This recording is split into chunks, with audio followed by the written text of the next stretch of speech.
Hey guys, it's Coco Tarot, and today we have a pick-a-card on the topic of how are you freaking them out? I've definitely been feeling lately that some of you guys have been freaking people out, and we're going to figure out why. You can pick a pile based off the image in the thumbnail. So this will be pile 1, pile 2, pile 3, and pile 4. And I will see you guys in your piles. Hey, pile 1, we're going to get right into your reading and see how are you freaking them out? What are you doing that is giving people goosebumps? I'm going to lay your cards out, clarify it with the tarot, and then go into the message. But you got Alethea, Sweetness, Seeker has great spiritual power. Okay, now we're going to clarify this with the tarot. Clarify this for pile 1. How is pile 1 freaking people out? Why are they giving people goosebumps? What is pile number 1 doing to freak people out? Thank you so much.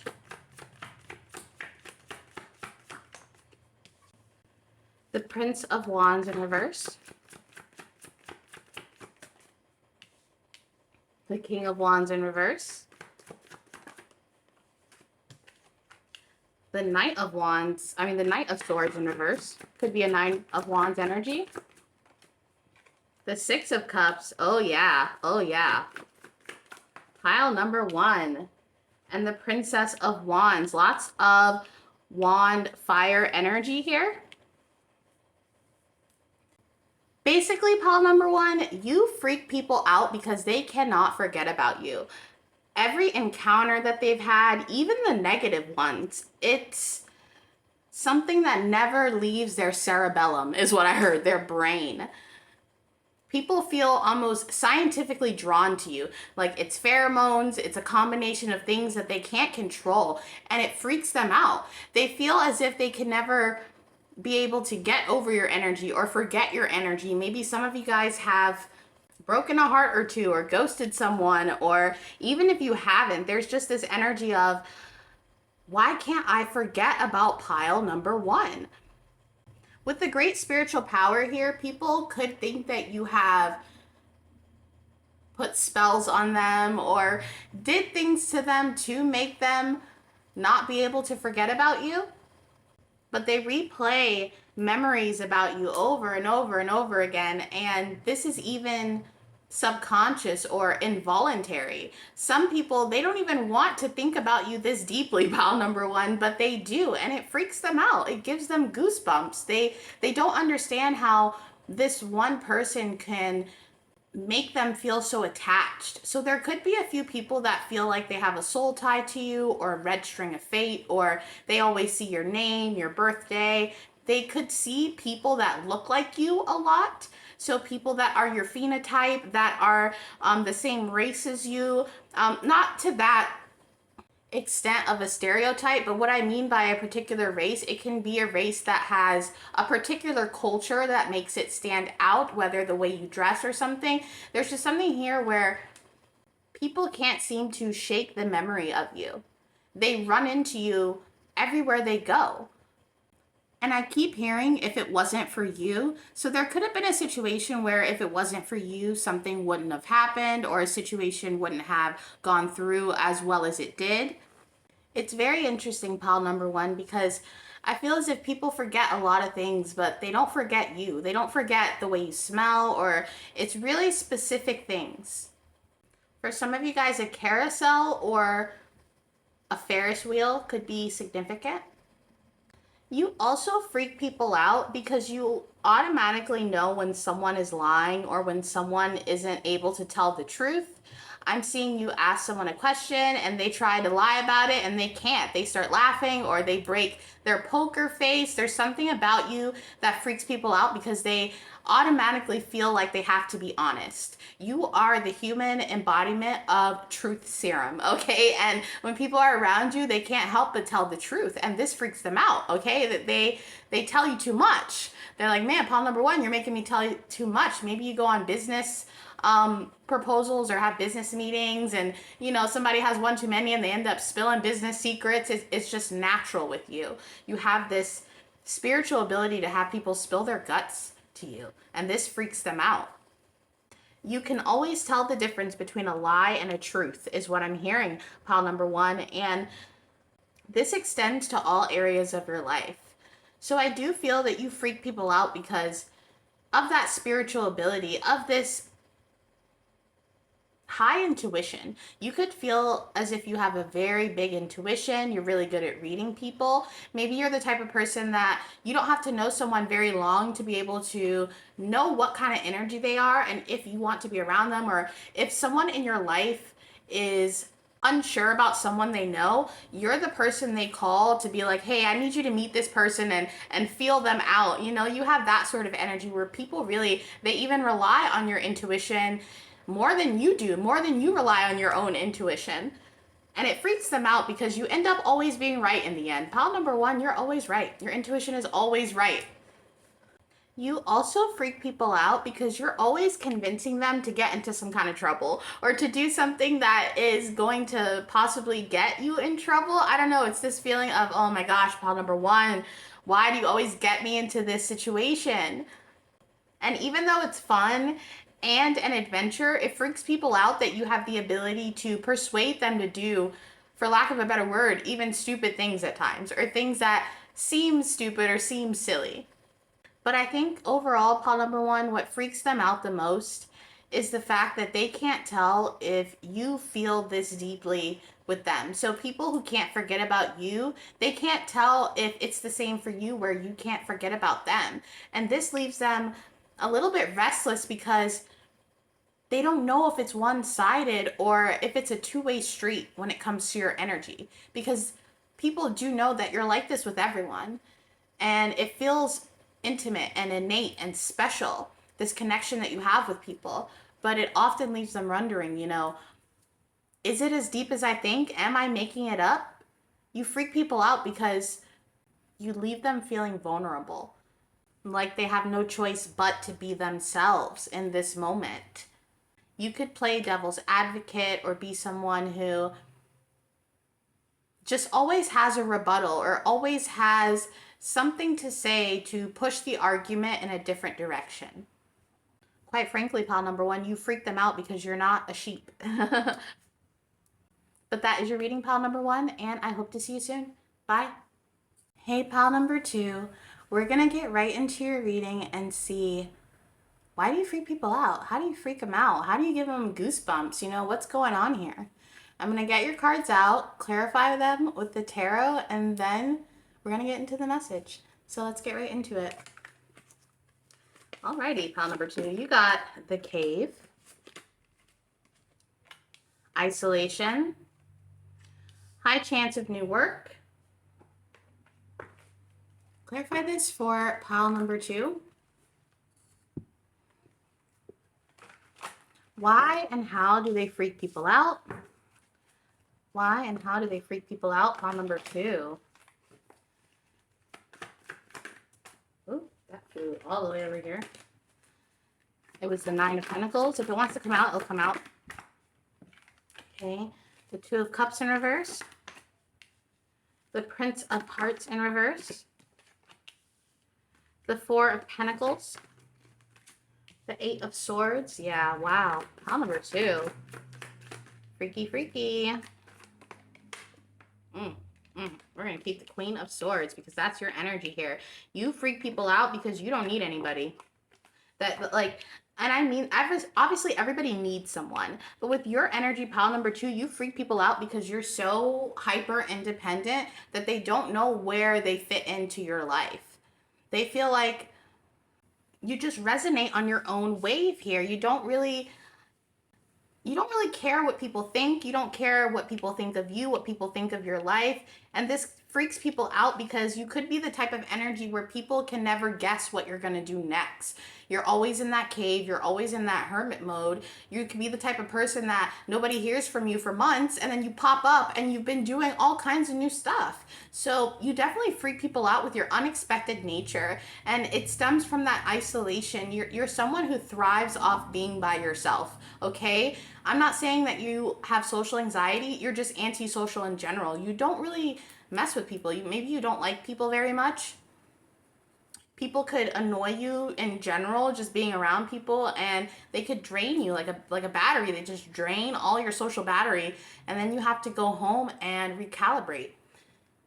So I do see here that you are someone who thrives off being alone. You could be a workaholic, okay? You could always be in your hustle mode, in your work mode, always busy. You could have friends and stuff, and they're like, hey, you don't want to come hang out? You don't want to come do this? And you're like, no, I'm busy on my projects. I'm busy at work. I have all this stuff to do. You're just focused on your own life. For some of you guys, you freak people out because how self-focused you are. Maybe you don't have a lot of time for love or romance, and the people that you are romantic with, they get freaked out because they feel like, do you even need me? Do you even love me? People could have asked you this in arguments. They could have been like, do you even care about me? Because you're so focused on yourself. But I think it's not personal. I think that you do appreciate other people and you do love other people for who they are. But at the same time, you have more fun by yourself. But there's just this energy here of very logical and not super emotional, but you're okay with that. And you know what I mean? It's not a negative for you because it stems from a comfort place. Your isolation is a comfort place, and this freaks people out. People could have judged you because of this or placed these stereotypes of, oh, you're a basket case, or oh, the quiet kid that's gonna erupt one day. And maybe you could if you wanted to, but I think you're really just honing in on your craft and who you want to be. You freak people out with your level of consciousness in reality, how you navigate reality. Even your spirituality feels very reality based, or it reminds me of how sometimes science can point to theories of God being real and things like that. So it's like this logical route that leads to spirituality in the end. That's who you are. You have a very logic-based feeling, and it is lacking emotion, and it freaks people out. They can't figure you out, okay? They can't get a read on your energy. Even people who claim to be very intuitive or psychic, they could have said stuff and you've been like, that doesn't really resonate with me. You could just be very hard to read. Your energy is very precious to you, pile number 2, and you figured something out in your isolation that has taught you that loneliness is a strength. And not to say that you're lonely, because you're not. Like I said, you're very content with being by yourself. But there's some kind of power that you found in not relying on anybody. I think that people who live their life through manipulation and like to manipulate others, they are afraid of you because you're pretty hard to manipulate, because you don't need anything from anybody else. Not even in a sexual context. You're just very like, I don't really need you. And it's easier to manipulate people when they are receiving a need from said manipulator. You don't need that. You don't need anybody. So it does freak people out that they can't have one over on you. And that can range from people who intentionally manipulate all the way to people who just with good intentions manipulate to get certain outcomes. They can't even do that with you. You're very textbook is what I'm hearing. Very textbook. People have to approach you with a certain decorum. And this also freaks them out because they feel as if they can't,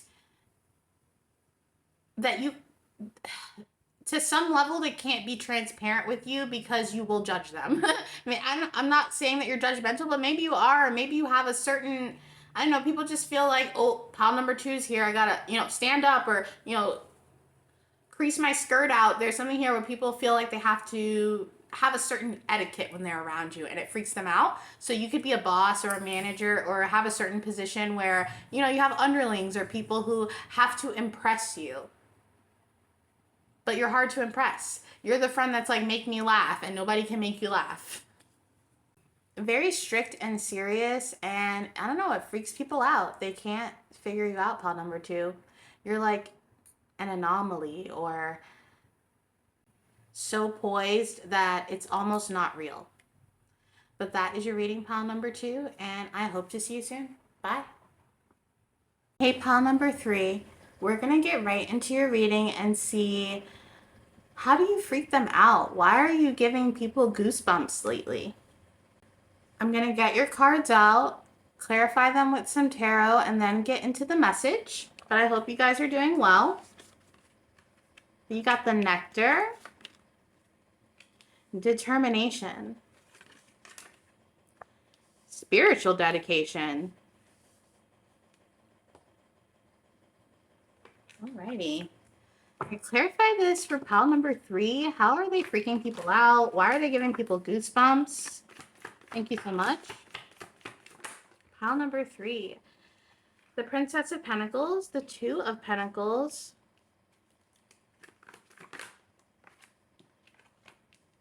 the Ten of Swords in reverse.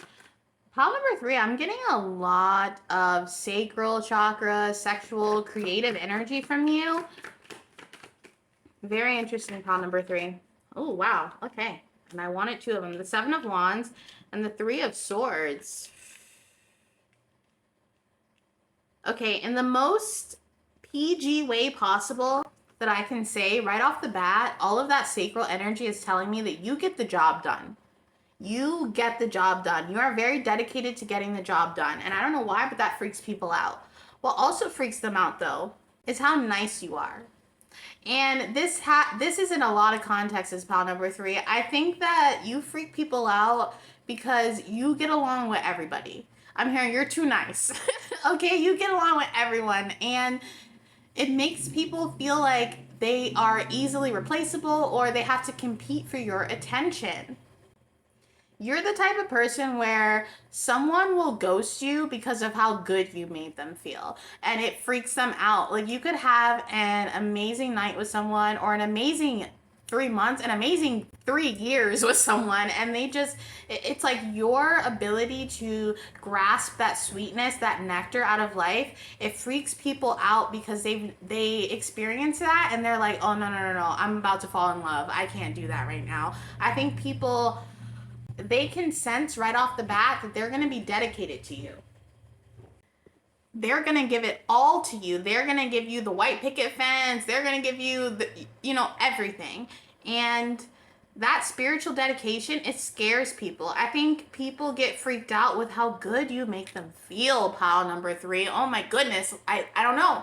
It's the feeling of, we live in a world where it can be hard to feel certain things deeply. And when you experience someone who naturally makes you have deep thoughts, I'm hearing deep erotic thoughts, or just deep thoughts, it's this feeling of time stopping or otherworldly, and it freaks people out, pile number 3. They're like, I did not sign up for this. I thought this was just going to be, you know, a run of the mill, sorry, type of relationship, and it ends up being so deep, so, I'm hearing prophetic, so just intertwined that people get a little bit freaked out. When you have friends or you're in a romantic relationship, I think people get very possessive over you because they're afraid that, like I said, you're going to replace them or you're going to meet someone new, because they know everybody loves pile number 3. Like, everyone falls in love with pile number 3. It's the kind of thing where I think people will keep you at home, or your lovers or your friends will be like, no, let's not go out, because you're just going to make 5 new friends by the end of the night.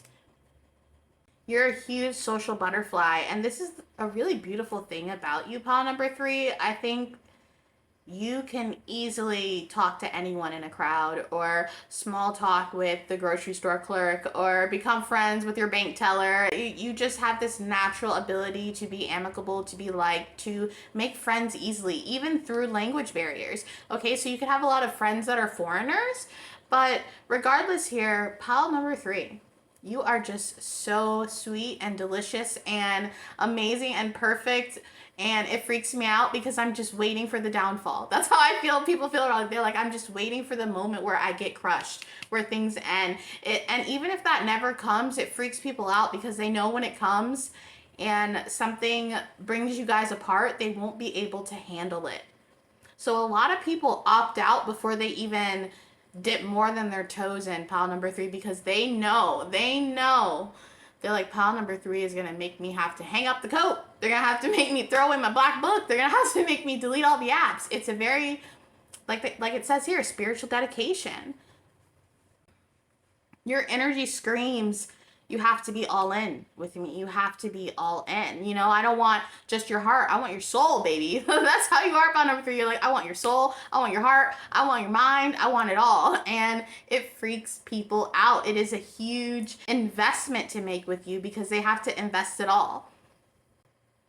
I think there's also something about you physically that freaks people out, and it's definitely how hot it is. So you could have really dreamy eyes, or really nice legs, or really toned arms, or I don't know, there could be like certain body parts. I can't go too deep here, but there could be certain body parts you have that are like chef's kiss, like art. You know what I mean? And people, they don't expect this, you know, they see you and your glory, your body, this temple, and they're like, what is this? So, but in a good way. And it freaks people out because it's, you know, it's that feeling of too good to be true. Like, oh, you're an amazing person, and you're spiritual, and your body's hot, and you're this, and you're that. It's like, whoa. When is the jig gonna be up? When is the thing gonna pop out of the box? Where's the trauma? Where's the baggage? You know, it's that sort of thing. And I think it freaks people out. So, like I said, you could have had a lot of encounters where you're like, that was so nice. What happened? And people just ran because they know that when it ends, it's gonna hurt. It's gonna hurt. They're like, I don't know if I want to get hurt. So, pile number 3, you definitely freak people out because you're more than enough. Okay, I just heard that song by Aaliyah that's like more than a woman or more than enough. I don't know. I'll put it in the description box if I remember. But regardless of what you are someone who, too good to be true, pile number 3. But that is your reading, and I hope to see you guys soon. Bye. Hey, pile number 4. We're going to get right into your reading and see, how are you freaking them out? Why are you giving them goosebumps? What's going on here? I'm going to get your cards out, and then I'm going to clarify them with the tarot, and we will get into your message. But I hope everyone is doing well who picked pile number 4. But you got the Maiden, Surrender, jealousy, and possessiveness. Okay, so you could resonate with pile number 3. Very similar energies. I even have their card over here, and it's very similar colors. So if you wanted to go to pile number 3, you can, but you don't have to. But tell me about pile number 4. Why is pile number 4 different from pile number 3? Why and how do they freak them out? Some of you guys could have like a freaky piercing or some kind of funny or weird tattoo. The 4 of Cups. The Strength. Jeez, not that many. The Ace of Wands. Okay, with the hands here. Do you guys have a scar? There could be a scar that you have that's a little bit freaky, or I do not mean this in an offensive way at all. Like, you could have a lazy eye, or there's something about your appearance that's a little bit different. You could have, you know, like a cauliflower ear, or maybe you don't have one of your ears, or you could have a white stripe in your hair. There's something about you that physically freaks people out. Okay, maybe it's your style. Let's get one more for pile number 4. Okay, and the Sun in reverse. Yeah, there's something about you physically that freaks people out. Pile number 4, and I don't want you to take that the wrong way, okay? Don't click off this reading. There's more messages to come, but you freak people out by something that's really misunderstood, okay? There's definitely a lot of energy here that's kind of like the dark side of pile number 3. This is like the shadow energy of pile number 3.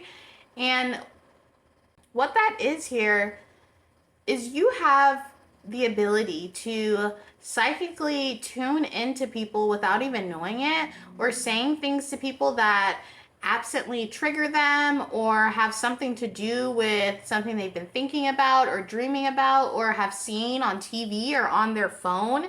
You freak people out because you say what people have already been thinking, or you bring up something that they have been researching. So you could call your friend and be like, hey, what's up? And they're like, oh, nothing. What's up with you? And you're like, oh, I'm just researching Mediterranean diets.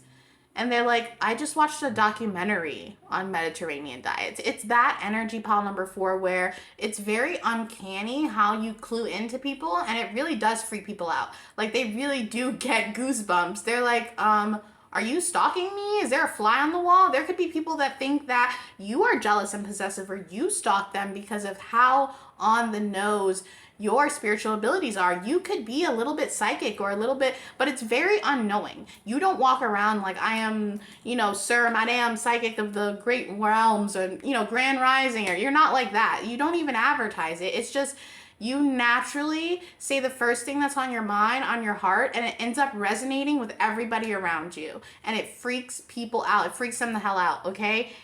There are people that really do think you tap into them subconsciously, or tap into them magically even. They could think that you do alchemy on them, or it's just this weird, eerie feeling of, how did you know that? Or where did you get that? Or how did you, but you don't even know. You just say what you feel.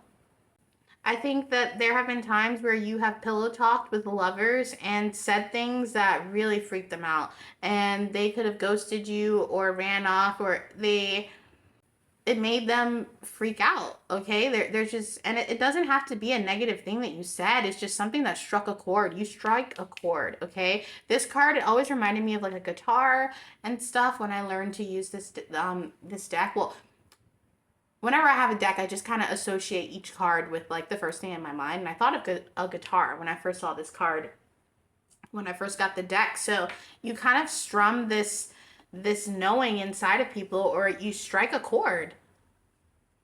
And it's very unintentional. You'll suggest someone a song, and it's a song that they've known their whole life but can never find. It's that sort of energy, pile number 4. It's like, how did pile number 4 do that? Maybe some of you guys are, really spiritual, or you do some kind of spiritual line of work, or there's just something here where you really resonate with people to a place where it can be uncomfortable at times. So let's say you're someone who's a little new age or witchy, or, whatever, and you say something that a Christian will hear, and they will be like, why did that resonate so hard for me? And that's not to say that you're like a prophet or anything like that. I'm not trying to put you on a spiritual, hierarchy or anything, but there's something here where your energy, it's meant to awaken something in people, or to just kind of open some kind of third eye. I do think, pile number 4, you have freaked some people out, because I think you've done something with certain people behind closed doors that kind of freaked them out. Or maybe they made a sound they've never made before, or I don't know, there's something here where someone's like, oh my gosh, like, what the heck was that? It doesn't have to be as crazy as that might sound, but there's something here, pile number 4, where you just kind of trigger the hell out of people. You trigger the hell out of people. You even trigger their jealousy, their possessiveness. People can get kind of obsessed with you, and they're like, why am I like this? Like, why do I give a crap about pile number 4? Why do I care what they're wearing or what they're saying or who they're with? But people, they really check up on you, or they get real possessive over you, or you kind of just highlight this ability for people to get into their monkey brain, or that lizard brain, where they just kind of act on instinct instead of acting through their mask or through what reality expects. I think you freak people out because there are certain people that you turn on that are like, why am I turned on by pile number four? And it's people that don't take this the wrong way, but they feel like they shouldn't be, or they can't, or there's just something here where it's like, okay, that kind of freaks me out. What is that? People could think that you send them energy, but overall, pile number four, you freak people out subconsciously. You don't mean to. It just happens. But that is your reading, pile number four, and I hope to see you soon. Bye.